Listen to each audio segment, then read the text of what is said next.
Hey, everybody. Welcome to another Tuesday Live podcast with Jen, one of your hosts, and my husband, Joe. What up? And today, guys, we're so excited. If you haven't had a chance yet to go back and listen to the last week's episode where Joe actually locked up a seller finance deal with a 2.5 interest rate, that's what we're going to talk about today because we live in Florida currently and we are from upstate New York, and that's where this property is. So I know a lot of people ask, how do you guys do this virtually? How do you do deals at a distance? And is it possible to still get these low interest rates? And we're here to say absolutely, and we want to share how.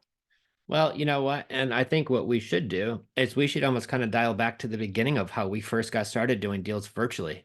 Yeah, Uh, and it's it was because we had no choice. right.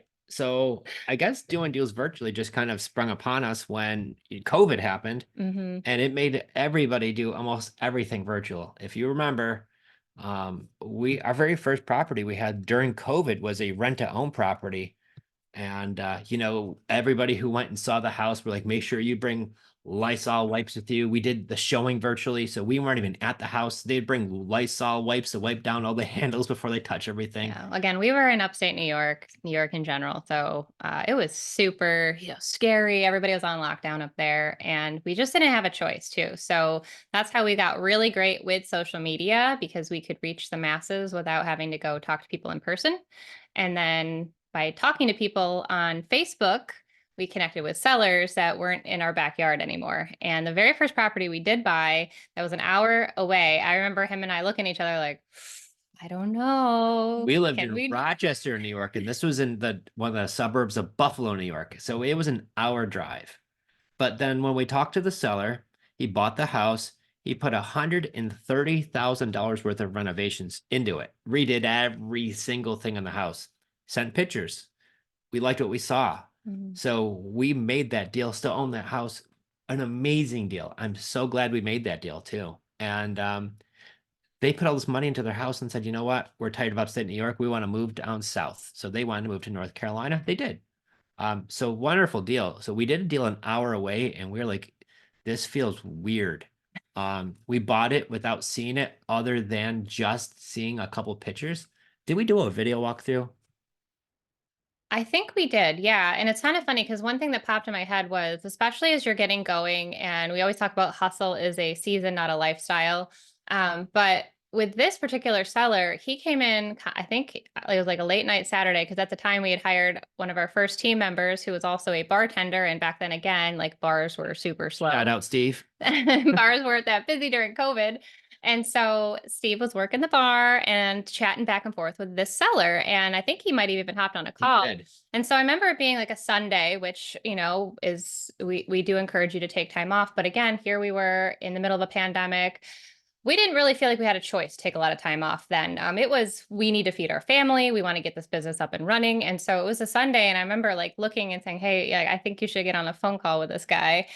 I know it's Sunday, but you're like, yeah, okay. And of course, when you have a motivated seller, those are really great conversations to have no matter what day or time of the week. So I want to encourage you, if you're kind of like, well, I don't have the time, take a look at your schedule and when can you make that time? Because again, this was, feeding our family, like growing our Well, business. and for an example, that night you took over dinner duty, so I couldn't make that call. And you were making dinner. I'm on the phone with the seller, hmm wrapping up a deal. And thank goodness we did because motivated sellers don't want to wait too long to sell. Mm-mm. So time kills deals, guys. And if I waited till next week Monday or morning. when was convenient for me Right. and I didn't make the time, who knows if we ever made that deal, guys? And that's been a six-figure profit plus, plus, plus. And to So fast forward, not to, again, we try not to work every day of the week, but this past Sunday, you also were on the phone with a very motivated seller, yeah. just because she had a quick question. Because, guys, when you find the right property, the right seller, you don't want them to get scared off for any reason. And her pain point here is she really needs help making these mortgage payments. And she was kind of all stirred up because she's what has to move all this stuff out of the house, and it was a Mhm. little overwhelming. So part of the process is when we buy real estate, guys, we want to make sure we keep it really easy for our sellers. Rather you're buying in person, and I'm going to give you a huge tip. And this is part of the secret sauce that happened that Sunday a few days ago. Is when the seller reached out to us, she had this house full of stuff. She's not even living there anymore. So one of the things that we did, and we do this from a distance, So it doesn't matter if you're in person or not. But we said, Becky, the one thing that's important is that you take all of the stuff with you that you want, all of the valuables, all the good stuff, take all of that with you. And if there's anything that you don't want, you could just leave that behind and we'll take care of it. No need to hire a dumpster or hire a bunch of people to take the stuff out of the house and drag it to the curb. Leave it in the house. We'll take care of it. And what was her response? She literally did like an audible sigh. She was like, "Oh my gosh, really? Like, thank you guys." Because in her head, she's now starting to calculate a dumpster, a pod, people to pay. And again, she's already kind of getting into this financial stress burden of having these two mortgage payments. So, again, having these conversations, like if we didn't pick up that phone, because we didn't have to, right? Like we run our own business, we could wait till Monday and have Lexi deal with it. That's not the kind of people we are. We're in here to help this lady out. We really love the property, so we definitely want to make this as smooth as possible.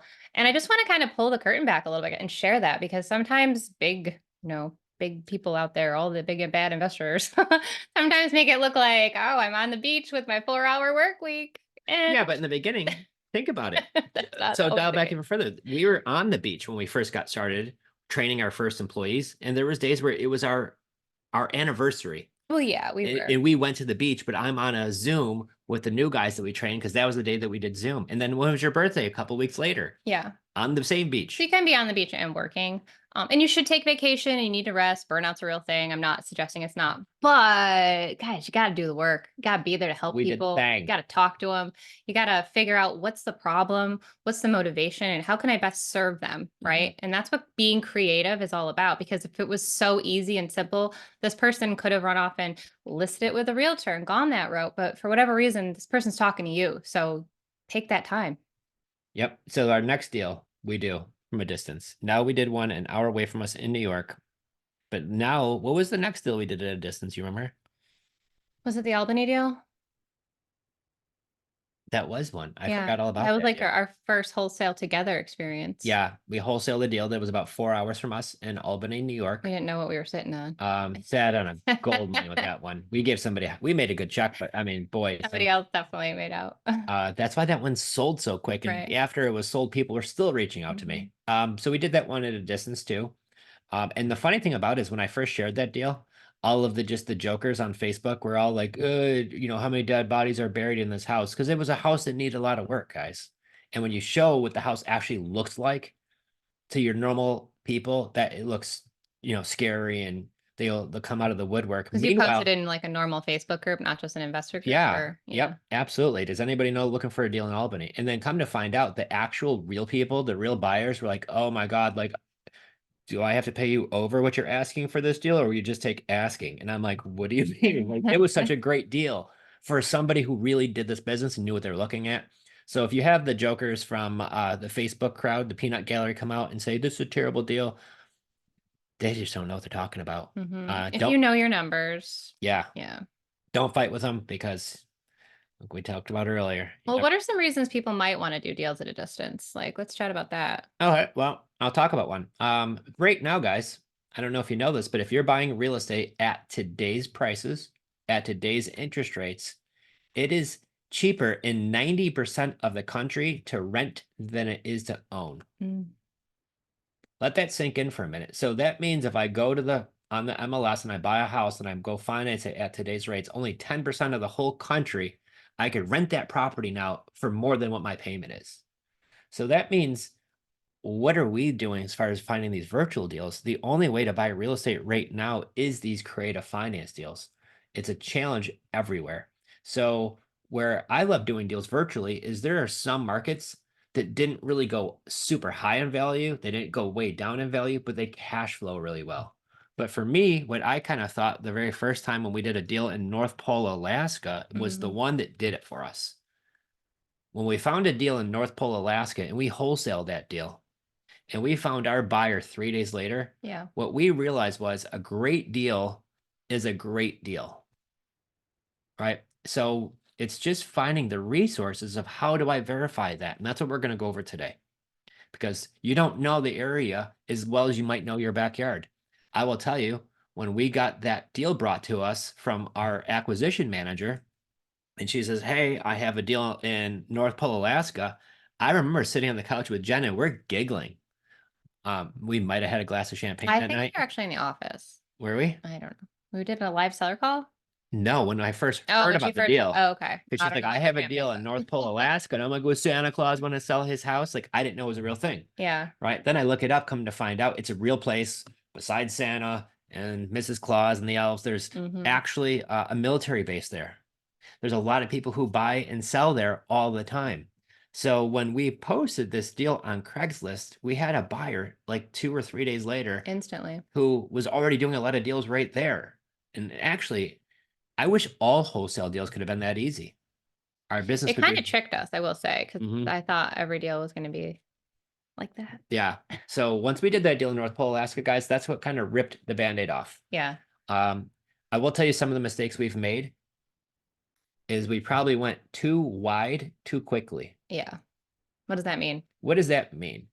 The minute we found a deal in North Pole, Alaska, we were only marketing in a few states. This lady happened to live in North Carolina, but she had a house in Alaska that was vacant. And that was her situation why she wanted to sell it to us. But then so when we said, if we could find leads all over the country, let's do that. So we were paying for Facebook ads. And if any of you have done Facebook before, you're going to realize the bigger the circle you go, the more people will get in front of, which means you'll get a lot more leads for the same 50 bucks a day, 20 bucks a day, 100 bucks a day, whatever you're spending per day on marketing, you're just in front of a bigger audience, which means you're going to generate more leads. But I'm going to tell you the trick with Facebook is they don't give you the leads in like downtown New York or any of the really, they do, but majority of them are going to be out in the backwoods of like Oklahoma, Louisiana. I mean, this will all due respect, but I mean, there are some backwoods leads that we were getting where I'm like, there's not another house for 50 miles, Just right? makes it really hard to find other property values and get a hold of people. Like, if it's, Does anybody even buy here? I know we just got one not too long ago that was in Nevada. mhm. When we got sent the pictures, there's not a tree. There's not another house. There's nothing around. I mean, it's just like this huge open desert and one house in the middle of it. Yeah, and if you start running comps, like if you're trying to find out like the values of the properties, you'll realize, you got to know your market. And that's why I think what Joe's trying to say too is like pick one or two areas, especially if you're just starting, because we had some experience at this point when we started buying in Alaska. But Well, part of it too is what you're bringing up is starting a few spots yeah. because what you'll come to find out quickly is that every state is going to have different laws, Mhm. different regulations, different things you can do. And boy, if you're just trying to learn the business and all that too, it gets to be overwhelming. Because then you need to find a title company, is an attorney state, who are going to be the boots on the ground. Some So states you can't even wholesale in without yeah. having all the stuff. So I will definitely recommend picking a couple of places. So what was our biggest mistake? We went too wide, too fast. Then we kind of realized that guys, we don't need to get 80 leads a day for like $2 a lead, but we're trying to comp 80 leads a day in all these backwoods country places where there's no other houses around. So then what we did is we kind of narrowed that down. We kind of narrowed down to some of our favorite places. What Mhm. does that mean by favorite? Guys, buy a property in Massachusetts and try to get rid of a tenant who doesn't pay. That will not be one of your favorite places. You will not want to do deals in Massachusetts. No. California, it's got its challenges too. Basically, in California, you could live in someone's house for free for years before they could evict you, and that tenant has more rights to the property than the owner does. So these were some of the places where we're like, maybe that's not the best place for us to invest. However, there are some places where, like, if that tenant doesn't pay, boy, they will get you out quickly. So we look for places that are a little bit more landlord friendly, I would say, but also too. I mean, I love New York, and I know it's not landlord friendly, but I'm just really comfortable with the process. I know exactly what T to cross and I to dot, and so because we have quite a few properties up there, I feel really confident and comfortable, especially because we know the area. Because we'll get a lead up in there, and I immediately know by a zip code to like run it by Joe and say, hey, like this looks a little too good to be true, this price here. And he's like, oh yeah, you just got to know, why prices are the way they are. And I Yeah. think that could really fool people. Like, for example, if you're in California and you're looking at a, $75,000 house in Rochester, New York, there's pockets of there. Like, you got to be careful what you're buying. Oh yeah, because you'll see some cheap house in Hmm. Rochester, New York, or some other places. You're like, oh, this seems too good to be true, and then I dare you to go there. Well, no, I don't dare them to go You there. don't want to go to some Google places or like, YouTube, you'll see some of the most dangerous parts of Rochester, New York. But I saw a lead just come in recently, and some like two different people look like they completely overpaid because it was not in a really nice area. And now these people are stuck trying to sell this house. It's not worth what they're asking. yeah. And so just to kind of again, like brief yourself, call realtors, join Facebook groups, talk to people, right? I always think that goes back to just networking and know like where is it that you want to buy? How are you going to cash flow? Some people are comfortable. They don't mind owning in I don't even know the code Z D whatever C class. Oh, I don't I even know. never even really. I never really knew exactly what's what, but either way, just do your due diligence, do some research, Well, and don't just go buying a property because it sounds good. well, then you bring up the next point I was going to bring up. So how Good. are we doing this today? Is we found our favorite places. Next part about what we do is we consult with local professionals. I'm a big advocate of that. So what does that mean? I go on Zillow and I find if I'm looking at buying a property, it's a single family home. I look at some realtor listings that have recently sold in the area who kind of look like a house similar to mine. Right, similar to the one I'm buying. Maybe mine's pretty, maybe mine's ugly, right? And needs a lot of work. But either way, what I do is I call the local realtors who've had sales in the area, introduce myself. I don't take up all their time. I take up very little of their time. But I introduce myself, say I'm a real estate investor. And when I'm looking at buying a house, sometimes I buy them and I turn them into a rental. Sometimes I do like a clean out and I'll sell them. Sometimes I do a full fix and flip. It all depends. But can you give me an idea of what this area is like? Um, Sometimes they already know the property or know the street. I will definitely share with them the information, and that's where I get a lot of good feedback from. So there's been many times where I'm looking at a property, and I'll give you a good example. We're doing one right now in South Carolina. We bought a mobile home. Seller reaches out to us, wants to sell it, wants to get cashed out. I don't know about mobile homes in South Carolina, but I found a realtor who had two recent sales of mobile homes in that area. So I reached out to him. His name was Carl. Very friendly. I love people in South Carolina. The Carolinas got some of the most friendliest people. But Carl's just a good old boy, very, very helpful. I told him what the plan was, and he says, I've just sold a couple here and they're getting around 200,000, close to it. Um, he did a walkthrough. He brought in a contractor that he knew from the area. And so they did the walkthrough. They said it's going to be about 20,000, 15 to 20 grand to do the renovations. I think it was about 25 grand because we had to put a new well and some stuff in there too. I think it's like 24 grand all in. But anyways, now we bought that house for 100,000. We put 24 into it. We have some closing costs, a little bit of holding costs, but we already have a cash buyer at 170, all said and done. So this is by having the right realtor in an area because he brought in a buyer, right? Like he helped facilitate, knew what the value was. He also helped with the contractor. This was somebody who had recent sales in the area, who lives close by, who knows the area, could tell you if it's hot or cold. Because let me tell you something that's kind of weird. Many pockets of the country right now, it's real estate's kind of gone down. Prices are dropping, sometimes just being on the market a lot longer. But then you get into some pockets, like I talked to one of my real estate friends in upstate New York, and he says that houses on the east side of Rochester that are around that $200,000 range are still being sold immediately for over asking. So every pocket's going to be a little bit different. So it's good to consult with a local professional who knows that area really well. So if you do deals for a distance, guys, this is a great way to do it. Talk to people who are doing sales in the area. They're going to refer you to some great contractors. They're going to refer you to some real estate attorneys or lawyers if you don't already have one. And then obviously, if you're going to list it, who better to list it with than somebody who's already sold some of these properties recently in that area? So why does Carl in South Carolina want to work with you? Great question, Carrie, because now that we bought this property, his buddy, who he's helping out, get this contracting work to do all the repairs, and then Carl lists the property, and now he's going to get a really nice commission for selling the property. So as a real estate professional, he helped us buy it. He's helping us. He didn't help us buy it, but he walked me through the process of getting all this together, what made me comfortable in buying it. He helped us get boots on the ground, and he walked through the property too. He did. Yeah. And then now he got the listing and he got it sold. And now Carl's going to get a good old commission. So bravo. And in a market where it's getting kind of slow and things like this, what agent is not trying to stir up a little bit of business? So it worked out well. He did a great job, got the property sold fast. We sold it for less than we wanted to.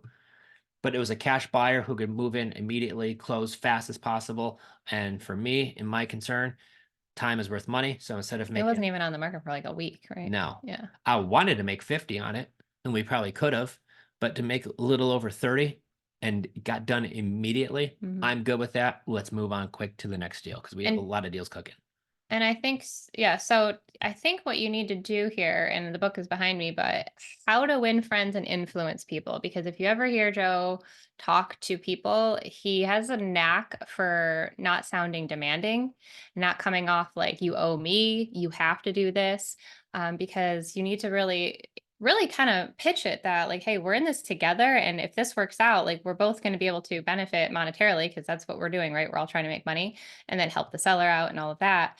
And so, no, Carl didn't receive any money for the walkthrough, but he knew that if we got this deal under contract and we were able to do X, Y, and Z, that he would then earn commission on, good faith of that. Hey, yeah, we're going to list it with you because you're the guy. So, really having a way with your words and just having a great way to conversate. Like, I don't Well, know it's how to kind of also elaborate on that it's because, finding the right people to help you, but you also being really nice and friendly, and hopefully we could all make a bunch of money together.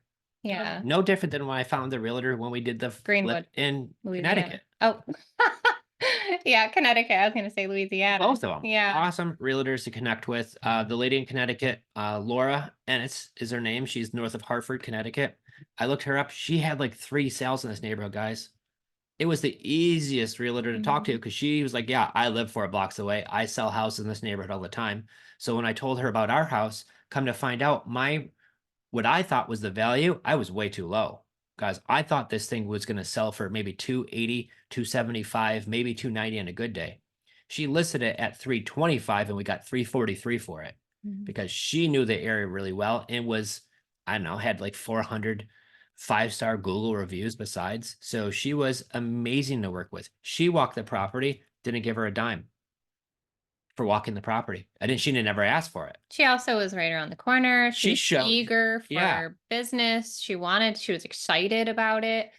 I was on the first phone call with her and she was like, as I'm talking to her about it, Mhm. she got in the cart and drove to the house. So that's like anything. If you talk to enough people, you'll find the right ones. You'll know immediately if this person just doesn't have the time or doesn't want to, then you hang up and try again. That's kind of is what it is, whether you're talking to sellers, buyers, realtors. Um, Yeah, and you're correct, yeah, Carolina. She, Carolina. she was amazing. She So was we the glue partnered. that held that one together. She really truly was. So that's why finding the right now, let me give you the flip side of that conversation. I was looking at a property Lexi brought up to us in, I think it was like on the Tennessee border. I forgot what town it was in, really small town. I found a realtor who had a sale there recently. I called up that realtor and he actually did call me back, which I was pretty impressed because some don't ever call back, but he did. And I said, hey, I'm looking at buying this property. And he was like, hey, let me be honest with you. I have a full-time job and I'm a realtor on the side and I might sell like 1 or 2 properties a year. And I live 25 minutes away. I have no clue what that thing's worth. I'm like, thank you for your honesty. Hmm. And we did end up talking to his broker, which now put that connection together. But he was very honest and said, I'm not your guy. So it's really finding who that right fit is. And I'll give you another one that it saved us. We had a deal in, I think it's like Corsicana, Texas. Lady April was her name, reaches out to us. She wants 110,000 for the property. I think that number was too high. Lexi did too. So I reached out to the local realtor, and the realtor who has some sales says, I don't really know, but I've got one guy in my office who's a local investor and he buys deals in this area all the time. I said, thank you so much. Introduces me to Brett. I called Brett on the phone. I said, hey, Brett, I'm looking at a property I just named the street. He was like, yeah, here's the address. Here's the seller's name, right? And I was like, holy cow, how did he know this? He's like, oh, yeah, I've been trying to buy this lady's house for the last 2 years. She didn't tell you about the foundation that was bad in it, did she? And I was like, no, she didn't. He was like, yeah, is she still trying to get over 100,000 for the house? I was like, yeah, she's trying to get us for 110. And I told her that's too high. He's like, yep, that house maybe is worth 85,000. That's the last time I made her an offer was for 85,000. And now I think that's even a little too high. Mm. And meanwhile, this lady, I'm telling her, hey, I had a conversation with a local realtor. She's like, was it Brett? I'm like, wow, Small world. small world, right? And I told her what's going on. She's like, I'll never sell it to anybody for 85,000 if I don't get my number. She's been trying to sell this house for 2 years, guys. 2 years, not telling about the bad foundation, Right. trying to find some wholesaler to lock this up for the 18th time that month, them spending all this time trying to find a buyer. So long story short, check with local professionals because many times they might even know the seller in the situation. Especially when you're in some of these small towns, small town America, boy, everybody knows everybody's There's another one business. in Texas where I remember we had it and there was like a flood and people had pictures of the flood in the Oh, street and we were like, okay. So they're like, again, that's the house that floods all the time. I'm like, wait, what? And they're like showing pictures from when that house was on the news and the family inside was getting rescued by like, I forgot who, because there was some flood and that house was like underwater. yeah. And, as we do, even distance wise here in Florida, another one that popped into my head with good old Pamela over in Sebring. So obviously, again, do all your due diligence because we're telling you about some of the highlights, the deals that we did, we made money on, sellers happy, we're all high-fiving. But then there's one not too far from us here in Florida that we thought we were getting a heck of a deal. So she reaches out to us on social media, guys, and was like, I want to sell this house. And maybe some of you heard this, but I doubt it. This is a really good story. We don't So tell this one enough, I don't I think. know this lady We should do like a legitly, highlights podcast oh my God, that's a great idea. of all the things. Some of it can't even be put on the Probably not, podcast, but okay? But this we'll one try. can be because I was actually talking to the police about this. Yeah.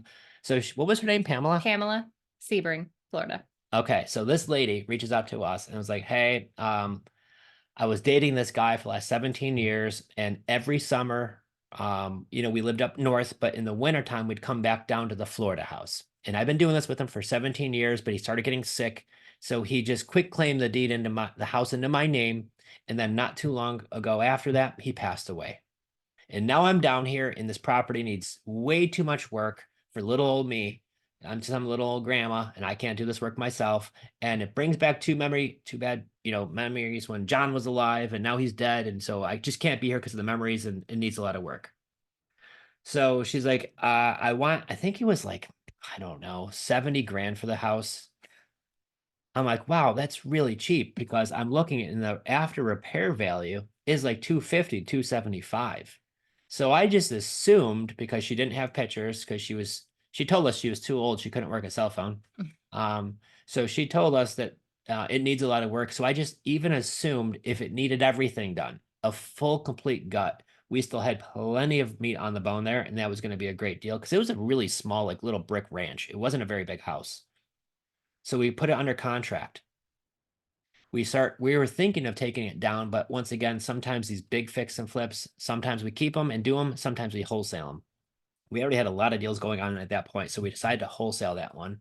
So we started sharing that on social media and some real estate groups, and somebody reached out to us and said, hey, there's no way you got that house under contract because I know the seller. I've been trying to buy that house from him for the last 3 years. And he said, if you ever decided to sell it, he's going to sell it to me first. And I know he didn't sell it to you guys. And my dispo manager at the time, she says, no, we have it under contract from the owner, Pamela, because on public record, it shows that she was the owner. Well, come to find out, this guy goes and calls John. John's alive. John's not dead. And John's now wondering how we have this house under contract.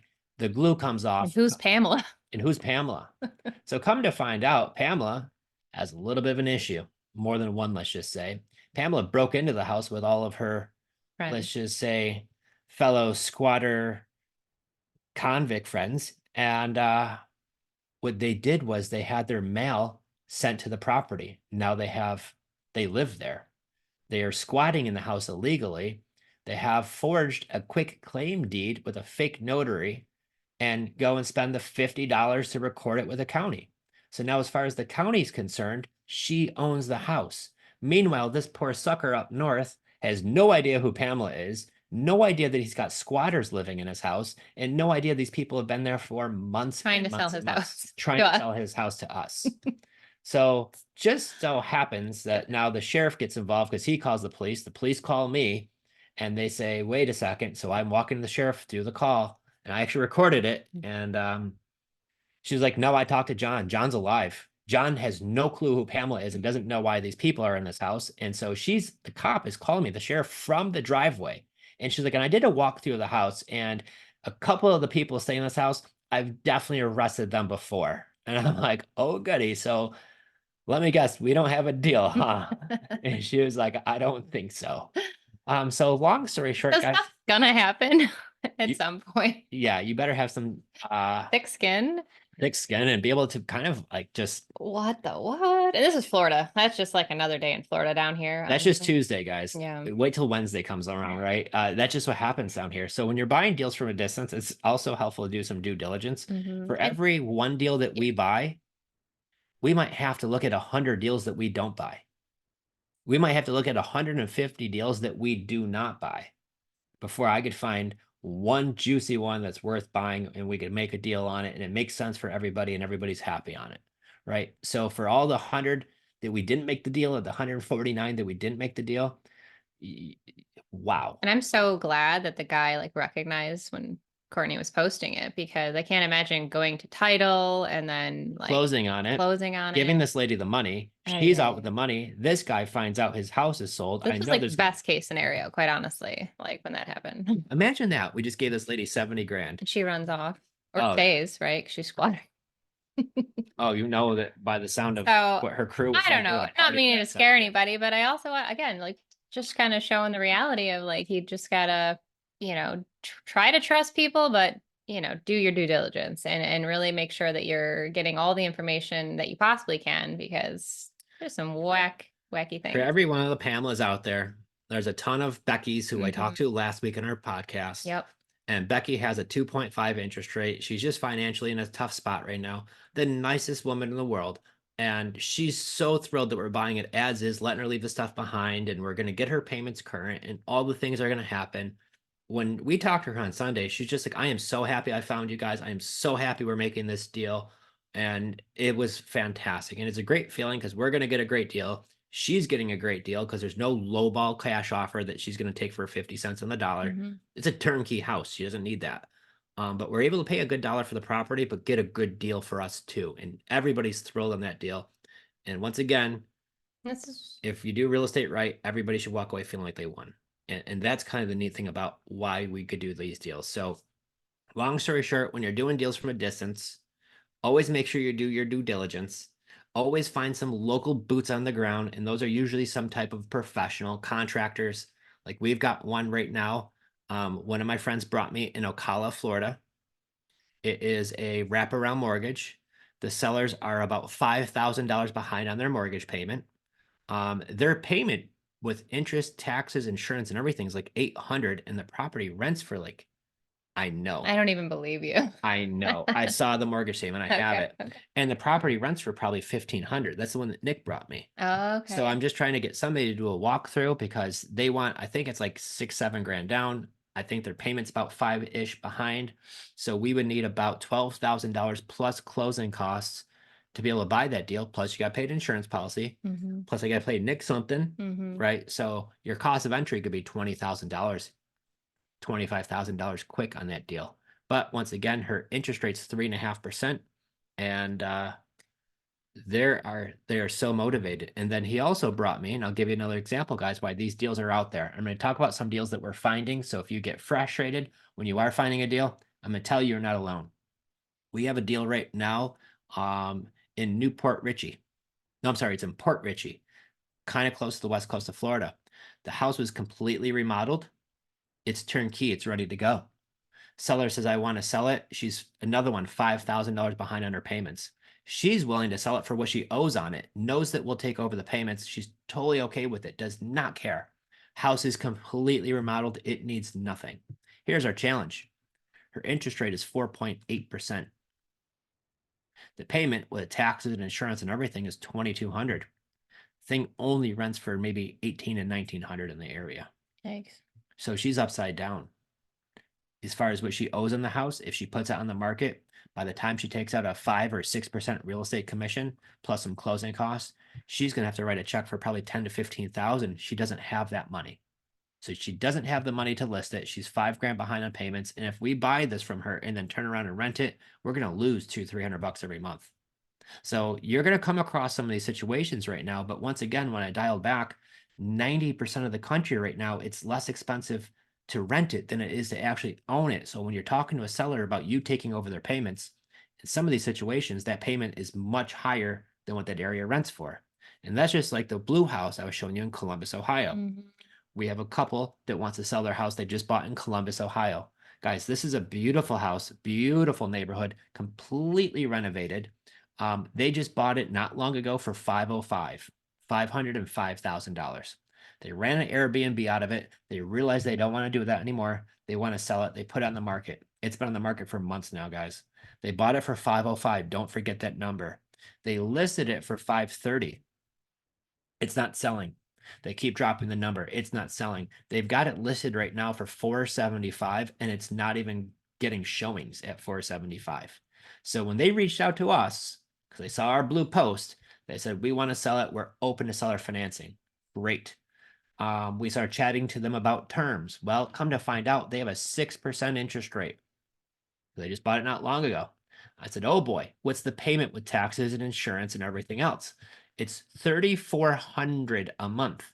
I look at what properties are renting for in that area, maybe 2,400, 2,200 in that range. Their payment is $1,000 to $1,200 more than what I could rent one in that same area for, guys. Mhm. So once again, they're continuing to drop their price. So what happens? What am I getting to with this? When I'm talking to a seller, if they have a 6% interest rate, even a 5% interest rate, or a 7% interest rate, many times your seller might be open to terms, but here's what I'm looking at. Can I cash flow? If the payment is higher than what I could rent the property for, that's generally a non-deal, unless I'm getting a huge discount, right? And that's usually not happening because these are pretty nice houses that we're looking at. Just been renovated, both of these situations. But I would lose money every single month to rent those houses. And I know many people say, well, can you buy it and then turn it around and rewrap it to somebody else? Well, guys, if I could rent the same house for 2,200 or buy that house for more than the 3,400, who's going to do that? Spend $2,000 more to say I own it versus renting. Not many, and not many people are going to be able to afford that payment. So once again, you're going to find a lot of these situations. So what's the good news, Joe? Good news is that 67% of the country has an interest rate at 4% or less.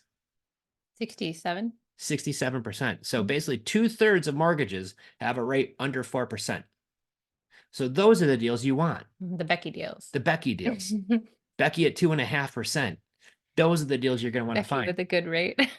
Becky with the good rate. Ooh, snap. Not just with the good hair, she got the good rate. So, but that's the case, guys. If I talk to a seller and I know they have a 2% rate, maybe even in the low threes, Mhm. most likely I could buy that deal and I could cash flow. If I talk to a seller and they've got a 6, 7, 8% interest rate, it's tough, guys. And there's not much we can do on those. So what do I think is going to happen? Are we at the beginning of some type of little bit of a crash? I don't know. I can't tell for sure, but I will say that I'm doing deals a lot and we have been for years. And this is one of the first times in a long time where I've seen you can't sell the house for more than you just bought it for. You're having to sell for a loss and they're still not selling. And if I just decide to rent it just to, get my payment covered, I can't even do that now. And I don't remember the last time this has happened. Mhm. It's been a long And time. I do see a couple questions in chat. We're going to get to those. So, is it a good idea to kind of bank on short-term rental? Like, for example, these people are renting it out like an Airbnb, they're done with it. I don't know why, if it's because they're tired of it or it's just not working in that area or what have you. But I don't know, like I feel like I've Mm. seen more deals been sitting out there, like people are posting them even in our group. Um, because even the short-term rental space, like just Well, want to talk about that a little bit because I know our favorite is rent to own. yeah, but here's how to make sure you guys don't ever get caught in a pickle. Yeah. And I'm going to tell you the biggest tip here. If it doesn't cash flow, or at least really break even barely, if it's like the prime property, whatever, you got to just buy it and it's no cost, whatever. Um, if I can't make money on a long-term rental, if you decide to short-term rental and for some reason you don't want to, or for some reason you can't anymore because of certain regulations that pop up in that area, or if it's an HOA, they no longer whatever could happen, guys. And now you have to go back to long-term rental or sell the property. And in both of those situations, you can't. That's a big problem. So I don't do Airbnb. So, but I will say is you don't want to buy a property that you intend on doing Airbnb on, and then for some reason, if it doesn't work out there, you can long-term rent it and make money. That's the only way to make sure you're setting yourself up for success, because just like these folks did, they bought it knowing the payment was going to be way higher than what they could rent it for. They do Airbnb, it's not working out. Now it's time to sell, and now they're taking a huge loss. They're already taking a $30,000 hit from what they just bought it for, plus taking out commissions, plus taking out closing costs. They're going to take a huge hit, and that's even if they find a buyer. Like, So really like your risk tolerance, like being, extra picky and maybe extra particular about your deals right now. Cause I think too, like, especially for if people are getting started, they just want their creative finance deal. And with the way this market is and the way numbers are running, like take a breath and know that, guys, it's going to happen. I promise you, if you don't quit and you just keep going, but don't do a deal just because like you so badly want one that like the numbers like don't really make sense. Like don't try to make them make sense. well, You that's the know? whole point. Like, it's got to be a great deal. Don't just do a deal. I've had so many people say, well, I just want to get my first deal, so I don't really care. Yeah. I'm like, guys, if it don't make dollars, it don't make sense to do the deal. Like, you have to do it to be thinking of it as a business. Hmm. And you have to figure out how it's going to be profitable. And that was one of my biggest mistakes I made when I first got into real estate investing on some of our buy and holds. Because when we were doing the bad thing of burring, Burr. where what does that mean, Joe and Jen? Well, in '08, we were finding deals sitting on the market. 2009, same thing. 2010, they were out there everywhere because there wasn't a lot of buyers and the market was kind of dipping. So we were buying these houses paying cash. We would renovate them, we would rent them out, and then I'd go to the bank and I would refinance it and I'd pull some of that money back out. And then I would rent it. But what happened is in the beginning, I would refinance these loans for 10 years. So we had a high payment every month. By the time we put our renters in there, we were in the beginning losing. Renters, because we weren't doing rent to own then. Yeah, we were losing like $100 a month. But I'm like, what do I care? I'm going to have these properties paid off. And then I realized, well, then the furnace went, or the hot water Hmm. tank went, Or or shower. or the shower went. And now not only am I losing $100 a month, now I've got to pay for that Now it's too. coming out of our pockets. And that's where it didn't make sense. So once again, guys, you want to make sure that you're getting into deals where they're cash flowing. Cash flow is key. If you're banking on only appreciation, and I have this argument with investors all the time, bank on appreciation and not cash flow. And then there's the cash flow people, don't worry about appreciation, because if somebody bought a house in 2006 at the peak of the last market, when the market dropped and went way down, those values didn't come back up until 2021. So if you weren't cash flowing for those 15 years, what the heck were you doing? Just breaking even 15 years later? That's a lot of risk. Okay. So for me, what I look at is cash flow. Can I cash flow on that deal? And if I can, when the furnace goes, I've got money. When the hot water tank goes, I got money. When I got to do an upgrade to the property or fix something, I've got money. And I will always have money if I'm cash flowing. So to me, appreciation, hopefully it happens. It goes up and down over time. It does all go up. I get it. But for me, it's cash flow. I And feel like that's the question you always get asked on a podcast too. oh yeah, I mean, don't get me wrong. Appreciation could be great, but also could stink, and Mhm. especially if you bought it the wrong Well, time. you showed me that map, which you should maybe pull up sometime. We'll do another Zoom on that one, where it literally showed the market values and like what you were just explaining. Yeah, because And in early 2000, the market went up. In 2001, it went a little higher. In 2002, it went up more. And then three, it went up again. And then four, and then five, and then six. And like in 2007, the market was peaking. And I remember I was buying deals back then, or looking at them. It was hard to buy them because everybody was paying for over asking. And it's just kind of similar to what we almost had right now. And if you bought a house in '06 or 2007 at the peak of the market, and then '08 happens, and 2009 happened, and 10 happened, and then 11 and 12 was the really lull where it went to the very bottom. Mhm. And then by the time it starts to curve back up, many times if you bought a house in '06, you didn't become level again until almost 2020, 21. Which was interesting because I actually did buy a house in 2006, Mm-hmm. same year you did. Mm-hmm. You kept yours longer. He Yeah. made me sell mine. I think I took a little bit of a loss. Yep. You didn't make me, but we didn't want a house in the city. Yep. at the time. But yeah, I want to circle back real quick. So, I will say, so the question here is, would you say buying at a distance, working with a realtor works well when you know you'll sell it outright, not if you plan to rent to own, since no realtor is needed in rent to own? So when we do buy deals at a distance, we don't always use a realtor. We just gave you some examples of when we're going to talk to realtors and definitely use them and ideally get them paid on a commission when we know that's our exit strategy. Because again, creative finance playbook, we get to pick our play, what play works best with whichever deal. But I can think of a couple offhand. We bought a property in Niagara Falls last year and we didn't use a realtor at all. Again, we go direct to seller. So the seller reached out on one of our ads. We were chatting back and forth. He no longer wanted that property. He didn't even move into it, if you remember.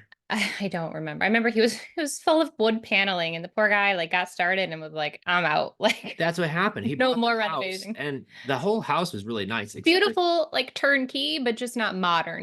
So it's kind of one of those, it's not a Joanna Gaines kitchen. We're talking like wood paneling on the walls. So there's going to be some swinging of a hammer. And the guy was like, I work full-time job. I don't have time to keep up with this, make the payments. This isn't working. And we never had a realtor involved at all. So what did we do? Well, fortunately, I think we sent our contractor he's about an hour and a half away in Rochester. So we did have those boots on the ground, but in that case, if you don't have anybody, that's where you will hit up Facebook groups or what are those other apps you can get so contractors? there's like Thumbtack or things like that, or you can consult with a local realtor who's had some sales and find out who's the contractor that they've know that does good business around town, and usually they know a couple. Because if it's a property that we're going to keep, like the one we're doing in Grand Island, Mhm. I'm just going to find some contractor to do a walkthrough. And to be quite honest with you, on a 10-year-old house, I don't want to break your all heart. I'm not going to do that. My contractor just going to go there, clean all the stuff out. I know that house is not going to really need anything. Yeah, so I wanted to circle back to that point too, is that when you're buying on terms, ideally, as good old Ron the Grand taught us, we were looking for those pretty houses. So again, it might not have Jane's Gaines kitchen. It might be a little bit, maybe not, perfect in what you would consider. But it's turnkey, right? Like people can move in, live in, and the whole goal with our rent to own buyers is they get to make it their own. So they get to go fix their own backsplash, change the carpets out, put fresh paint on the walls. But I'm not looking for, ideally, I'm not typically buying this old rundown house. You could, there are handyman specials. That's obviously different. But another one here in Lakeland, Florida that we did was just completely renovated. A man moved in, decided that he couldn't stay here. He needed to move across country. And so we knew that the house was beautiful and turnkey because it literally was just renovated. So in that case, I didn't need a realtor for that either. So it's just, Well, and that one and the one in Niagara Falls, we bought those both with $1,000 down to the seller. mhm, No realtor involved, no commission to have to pay, just the direct to closing seller, costs. $1,000 down to the seller, and we paid for the closing costs on both of those deals. And that was all we had into those deals, plus the insurance policy, right? And we had to switch utilities into Mhm. our company, but that was it. And then another thing you have to kind of think about would be we're sitting there yesterday in our team meeting, and of course, not to gloat, but we live in Florida, so it doesn't snow here. And Mm. our new dispo, Katie, it's like there's a lot of snow at the property. And Joe and I are like, oh my gosh, right? Like we have to have it shoveled, like snow plowed. So he quickly found somebody he connected with on Facebook. I knew him. Oh, you know him. Oh, how Yeah. funny. Because then I pay it via Venmo. I send it to my CPA. She writes back, oh, I know him. He's such a nice guy. So small world. But those little things, like you just kind of like figure it out. And it sounds simple because it is. It's just common sense, right? Like you put a post out there, like, who do I know that snowplows in Rochester, New York? Or He was the guy that ground our stumps. We had all those I trees don't removed. remember. Yeah. So I don't know, there's tons of people out there. And again, we could go on and on about some more horror stories, but I won't scare you all. But this is like it's the adventure part of real estate, right? Like never know what you're gonna get. Ideally, and I would say 90% of who we connect with, even if maybe even 95%, are like really wholesome, good people. They're out to do good things.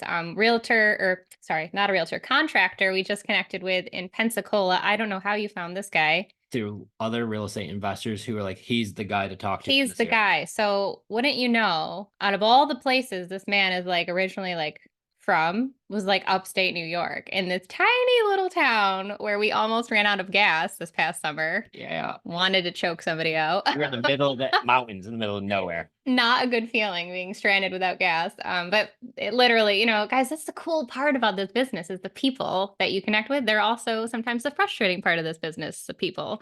So But I would say here's one good tip that will help all of you. If you have to pay anybody for a job over a distance, you might give them a small bit of a deposit up front, but you want pictures and videos of everything before the work is completed before you give them the final payment. Big thing right there. Don't give them all the money, hope the work's going to get done. You want video proof of it, picture proof of it, that it's all been completed before you pay in full. That was one big thing. And then, I mean, I don't know. Do you want to give everybody like a little bit of a treat of one of the ones that we did virtually? I mean, you want to end on a horror story? well, I was going to say too, like, well, yeah, we can end the horror story, Well, but it's not a horror story. It's just I don't know a where you're wild going with one. this one, quite honestly. But I was gonna say, like, but have a kind heart, right? Like, if somebody's helping you out, and maybe if you are working with a realtor and you're gonna rent to own it, like, find out what coffee they like. Send them a Starbucks gift card or even $100 Venmo. Just little acts of kindness. If you're gonna make a load of money, like, guys, give it back. Like, money is energy, and the more that you give and you plant those seeds, like, it comes back tenfold. And I truly believe that. So that's kind of a money issue. Oh yeah, grease the Um, wheel, baby. Grease the wheel. Yeah, you gotta throw them a little bit of dough, and that's what helps everything keep moving. Yeah. Now, if they're asking for like, $2,000 to go walk the property, that's Eh, crazy, crazy talk. But have a heart. These people have jobs too. They're doing something for you. Nobody wants to work for free, but if you find a good one, keep them because you never know. Like that comes back around. You might need them again. So for sure. I wanted to share that. Where are you going with this horror story? Oh boy. So you'll know What exactly what I'm property? talking. Watertown. Ay, ay, ay. Okay, so when you're hiring people from a distance and you're not there, because guys, I don't know the last time we've been to a property that we bought. We buy a ton, guys. We never go I to don't. any of them. Even the ones that are really close to us, we don't go to them. We bought a Ideally, the property. next one will be ours. We bought a property in Watertown, New York, which at the time was about 3.5 hours from where we lived. And we bought it as is, so the seller could take with them all the important stuff and leave behind any of the stuff they don't want. Well, guess what happened, guys? The seller took us up on our offer and left a whole bunch of stuff left behind the house. So what do we do? I don't know anybody in the Watertown area at the time. It's a big area for a military base in Watertown, New York, one of the biggest in the whole country. Well, we reached out on a Facebook group and said, hey, who could help us with a clean out? And these people who had actually a business Facebook page, who had said, hey guys, this is exactly what we do. We could help you with the clean out. I said, yay.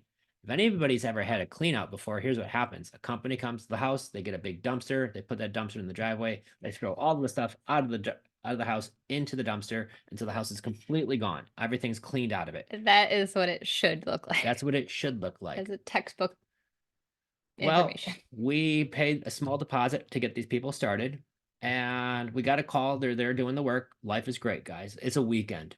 Sunday. It was a Sunday.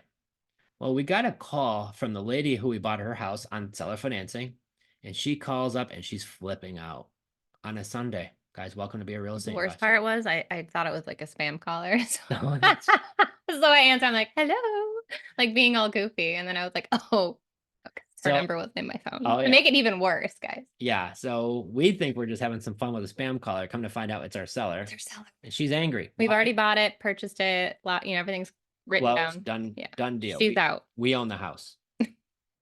So our seller calls us and says she just got a call from the state police. That's right. That woke us up. The state troopers called her. Why? Because the state police got a phone call from the maintenance people of a close by cemetery.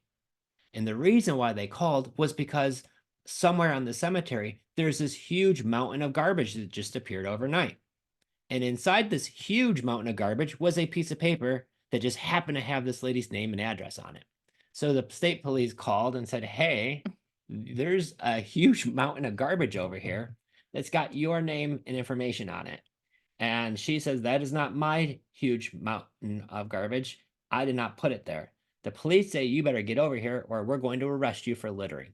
So she's there on scene, explains to them that somebody just bought this house. I'm on the phone with the state trooper. I explained to them exactly what happened is no, that's not her stuff. She did not put it there. We have cleaners cleaning out the house right now, but they should be there. Actually, they're there right now. There should be a huge dumpster in the driveway and they're throwing all the garbage in there. So I have no idea. Did somebody come steal garbage out of the dumpster and put it there? I'm all confused. I was really The scared. state trooper goes to the house. I'm on the phone with him. He said, "There's no dumpster here." Because I actually called back the people that were cleaning it out, and I called them. I said, "Hey guys, I just got this call, and this is what's going on. Did you put this there?" They're like, "Absolutely not." I said, "Okay, so the dumpster's in the driveway, right?" And they said, "No, there's no dumpster here."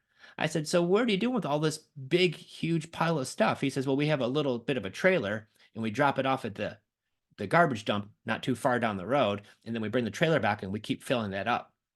I said, "Is the garbage dump a cemetery?" And they were like, "Absolutely not, not a cemetery." So it was. And the state police, the trooper gets there and come to find out that's exactly what was going on.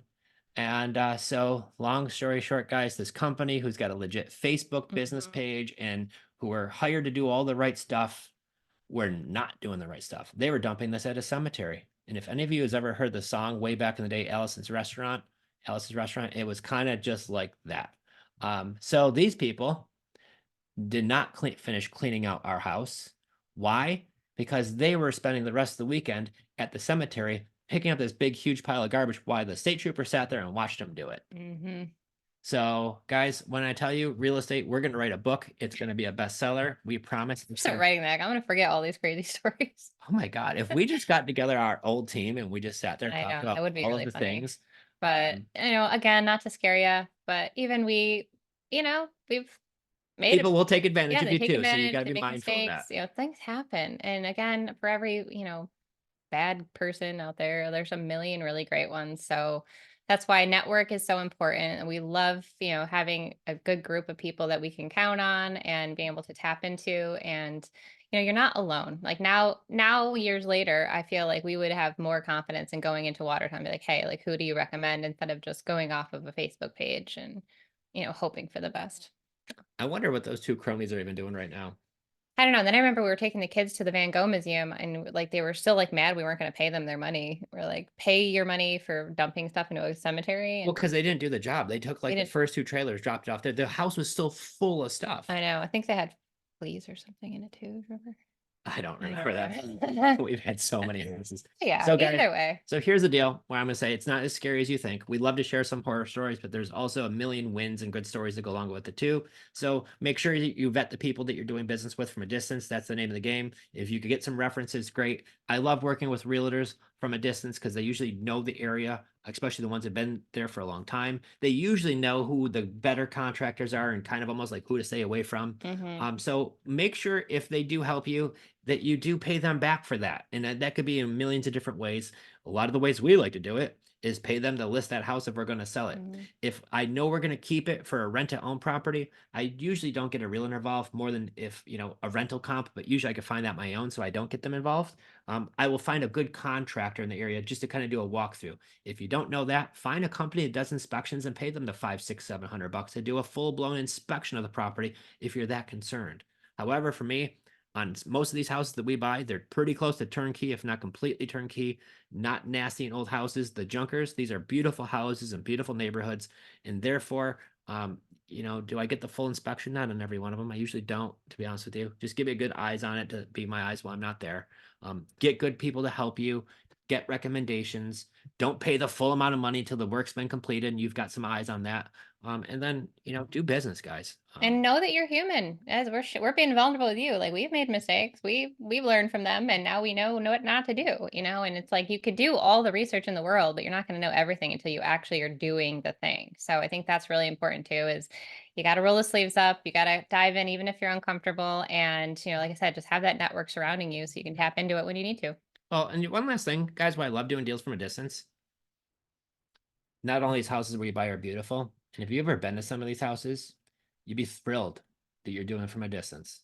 Okay. You walk into a house that's flea infested, rat infested, hoarder stuff. Some of these houses have like 100 cats in them and things like Mhm. that. You need a respirator to walk through Well, it. some are really sad situations. Remember the one Brooke locked up the deal, and then somebody went over in Texas and they said they could smell it from the road. Smell the house from the road. Yeah. So Yep. And that's the one my 10-year-old daughter locked up. So yeah, guys, some of these things, that's why it's good to have some really good professionals in the area. So mhm. um, the one thing I will say is also too, is there's some people who are great. I get it. There's some people that do you really want to walk through their house? I know for us, with having Lexi work for us, I would never send Lexi to a house. There's no way I'm gonna have her walk through some stranger's house. There's no shot. I'm a dude. I don't want to walk through these nasty houses too. So on some of them. So I am glad that we could hire somebody who's a professional and do that for you. So don't worry if these houses aren't close to you. Just find good people that could do some of the work for you. Yep. Easy peasy. Lemon squeezy girl. So cool. What do we got cooking next week for our podcast? Do we have a good one? You're throwing me on the spot here. I can't remember off the top of my head. I know we've got a couple of really awesome people. Is it 30th? You know the date off the top of your head? Mm, Dun, dun, dun. it is the 30th. Oh my gosh. Yes, we do have a really incredible guest coming on. I'm just confirming because we have two coming on there. Okay, yeah. So next week we have Ray. Guys, you are not going to want to miss this one. Ray is the man. I don't even want to spoil it. All I'm just going to let you know is dude's incredible. He's from China. Mhm. He is not only is he hilarious, the guy does super well, lived in his car and went from living in his car to homeless to where he is now. Guys, not only just an amazing story, work ethic. Yeah. Dude's serious about his business, but you could see why he makes the kind of money he does. And we're super honored to have him on there. He's gonna give so many gold nuggets on like just how to be successful and what it takes without having to like, have all of the bells and whistles, and just to like the grit and the persistence that he's gonna share of how he's done some of these deals. It's like you're just gonna almost gonna make you feel like, okay, like let's go. Like I hope it fires you up every time I hear him post or anything he shares, any one of his stories. Like it's incredible. And he's in our family mastermind. That's how we Mhm. got introduced to Ray. Incredible guy. You guys are not going to miss. I'm not going to spoil the story, guys, because you're just going to hear this in person. So next Tuesday, same time and same place. Make sure you dial in, bring some popcorn, get here a few minutes early, because you're not going to want to miss a second of Ray. And I do want to say too, so we're working on the back end here and a way to be able to stream live on more platforms. So if you're listening here on the Zoom link, I don't know how much longer this will be. So kind of be ready for some changes here. We're going to be trying to go live on YouTube and Facebook and Instagram. And so that'll be really exciting as well. And of course, we'll have the recordings up available on our podcast. But stay tuned for a couple of changes here on the back end, but we're super pumped about that. Yay, Exciting. can't wait. 2024, baby. It's going to be your year. Let's do it. All righty. So yes, we'll see you guys next week. Go do some deals. Join us in the group if you're not already. Creative Finance Playbook with Jen and Joe on Facebook. Awesome community where we are encouraging you to go do deals without using your own credit, without having to go to the banks, and little to no money down. What's that YouTube channel, girl? Creative Finance Playbook with Jen and Joe. What about that podcast channel, girl? I'm not repeating it. Do it one more time. Just for everybody who's made it this far. One more time. Oh my word. Creative Finance Playbook with Jen and Joe on Apple and Spotify and all the places. Yay. Awesome. All right. High five to you guys. Have a wonderful week. We'll see you all next week. You're going to have a great old time. Have a great week, guys.